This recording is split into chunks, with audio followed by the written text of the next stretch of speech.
What is up, everybody? Welcome to another edition of the Weekend Roundup here on Touchline Talk. Thank you so much for tuning in. As always, be sure to hit that subscribe button so you don't miss any of the content going up on the channel. Another El Clasico, another Barcelona victory, fourth time this season getting the better of Real Madrid. I'm not going to go through the ins and outs of this game. You can go listen to my thoughts on the El Clasico Copa del Rey final, the last time these two teams met. I talked about Real Madrid's defensive issues, inability to hold a lead, refereeing controversies, all of the things that also applied to this game. What I do want to talk about is what this means for Real Madrid. You come into this week knowing it's going to define how your season ultimately plays out. Champions League semifinal second leg, El Clasico to effectively clinch La Liga. There was the moment where it looked like they were headed to the Champions League final and then had the opportunity to beat Real Madrid again to finish off the week. There was the point where they had already lost in heartbreaking fashion to Inter, and Kylian Mbappe had scored twice to put Real Madrid up 2-0. This week could have gone either way, and it ended split in the middle. One triumph, one disappointment. They didn't actually lose either of those games in 90 minutes. That counts for something. They did win one of them. They roared back with 4 consecutive goals to take control of the game. It could have been 5 or 6. I mean, Rafinha had a hat trick of misses. They could have scored 7 or 8 goals in this game. And defensively, they just don't have the ability to, or refuse to play in a way that allows them to see out games and actually assert some kind of control over what happens. They thrive in the up-tempo, high-risk, high-reward chaos environment. That's what they do. That's who they are. Sometimes it goes your way. Sometimes it doesn't. They could have won both those games. Could have lost both those games. Ended up effectively going 1-1. And to me, that's fair. And it's also what is probably keeping them from being the best team in the world. Or at least clearly the widely recognized best team in the world. Because I continue to say that they have the most impressive resume of any team most of the season. But now you look at it, and Inter and PSG are going to have a lot to say about that, particularly whichever one goes and wins the Champions League final. If they can also win, if Inter win Serie A, which they got some help this weekend to close that gap a little bit, and they go win the Champions League, okay, now we're having a different conversation. But what is abundantly clear is that Barcelona are the best team in Spain. It is not particularly close. They continue to score 3, 4, 5 goals every time they play Real Madrid. They continue to make them look bad in the process. And if there was any question, to me, this game sealed what was already going to happen. But it's time for Real Madrid to move in a different direction. This is your opportunity to part ways with Carlo Ancelotti amicably. Everybody feels good about it. He's ready for a new challenge. Real Madrid need a new voice. This simply isn't good enough. I've spent a lot of time talking about my criticisms for Real Madrid and where I feel like people have interpreted some things inaccurately, I guess I'll say. So I'm not going to rehash all of that there and rehash all that right now. That win effectively gives Barcelona the La Liga. And had it gone the other way, and had they not found a way to come back and win this game, now you're talking about a tremendous amount of pressure because that gap is 1 point, and you're already the team that just lost the Champions League. You're the team under all of the pressure that has to find a way to hold on to it, and that's not easy to do. Now, you just need to do something the rest of the season and avoid losing all your games, and basically you got the title. This is probably the way it should have played out. They weren't quite ready to win the Champions League, but they are clearly the best team in Spain, so they're going to get the La Liga title here. The question is, where do Real Madrid go from here? You got to give credit to Kylian Mbappe. He did show up in this game in a big way, had a hat trick. This one can't be pinned on him not showing up in big moments. So we're going to see where this goes from here. But it could have been a phenomenal week for Barcelona. Could have been a disaster. Ended up in the middle. And to me, You should feel good about that. You should be happy with how this all played out. Sure, you could have gotten more, but it also could have been much worse. Moving over to the Premier League, two big winners this weekend: Newcastle, Aston Villa, as the battle for the Champions League spots takes another twist. The other teams fail to win. Two of them drop points against teams that are already relegated. Chelsea excused themselves from the game against Newcastle. Nicholas Jackson with a needless red card. It was already going in Newcastle's favor anyway, but that pretty much decided how that game was going to turn out. Aston Villa simply win, and all of a sudden they're right back in this. You had the drama at Nottingham Forest, well, also dropping points against your relegated rival. Newcastle might finish ahead of Arsenal at this point with the way things played out this weekend. There's at least a chance that happens.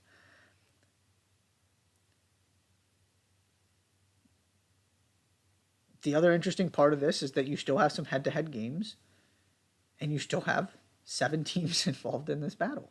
And really the only one, and it's not even like Newcastle were able to put themselves in this tremendous position where you can't see a way in which they don't get in at this point. But it is now absolutely there.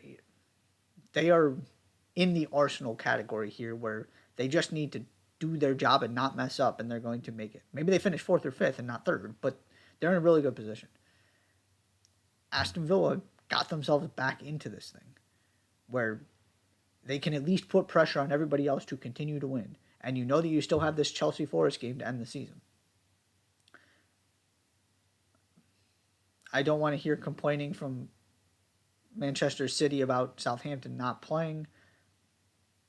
Find a way to score a goal. That's really all I have to say about that.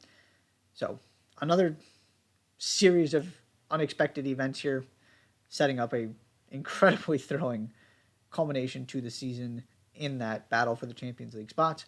Two other things I want to mention real quick. May have seen or heard about what happened to Savvy King during the Angel City game. I just last week, if I'm remembering correctly, I think it was last week, was talking about this young core this team has, how exciting it is, and one of those players, you see a really scary moment. Thankfully, she was stable. We'll have to see what the prognosis is, what it means moving forward for her and her career. Obviously, the first important thing is to make sure that she's as healthy as possible and getting the care and attention she needs. Did want to at least acknowledge that happened, because it is always scary. It is never something you wish upon anybody. So hopefully speedy, quick recovery for Savvy King, and she can be back on the field for Angel City soon. It's also hard to ignore what happened in the MLS Cup rematch. The Red Bulls did not just avenge their defeat. They put 7 past the LA Galaxy, capped off by a wildly amusing own goal in the final moments of the game. Obviously, the Galaxy have been terrible, but this is a whole new level of hard to comprehend how bad this team is right now. I did expect them to take a step back. I said that in my kind of MLS season preview. Obviously, not having Ricky Puig is a huge deal. And they are shorthanded and lacking all kinds of important players right now. I get that. This is also just an example of why you have to separate short-term things like knockout tournaments from the bigger picture. Obviously, they were a very good team last season. But that was about a lot of things going their way, them getting much better defensively the second half of the season, finding this combination that worked. You get help in the form of the great teams in the Eastern Conference all getting upset. So you were playing, instead of having to play a Cincinnati, a Columbus, an Inter Miami. You played the New York Red Bulls. Through the playoffs, they were absolutely deserving champions and the best team. That does not mean they were the best team in the league or the best team in the Western Conference or that they were going to be really good this season. No, I did not expect this. But you're to the point where the playoffs might be out of reach. They're going to have to do something real quick. And the other interesting part of this is it is impacting Greg Vanney's contract negotiations in his future. Because outside of basically one season, it has been a colossal disappointment. And so it almost, and making this comparison is not entirely fair because it was a full season that was very good. And you don't have those pieces right now, in fairness to Greg Vanney. But it's getting to the point where this is the Eric Ten Hag conversation of, are you keeping the manager, keeping the coach, simply because he won something, where before that, there was an argument he should have been fired. So why does that change it? And of course, I'm not saying he should have been fired after winning MLS Cup. But the question was, had he finally figured it out and built the Galaxy back into one of the premier clubs in this league? Or was that a flash in the pan and a one-time thing that should not be taken as kind of the standard or the expectation moving forward? And it is very clear that the answer is that was a flash in the pan.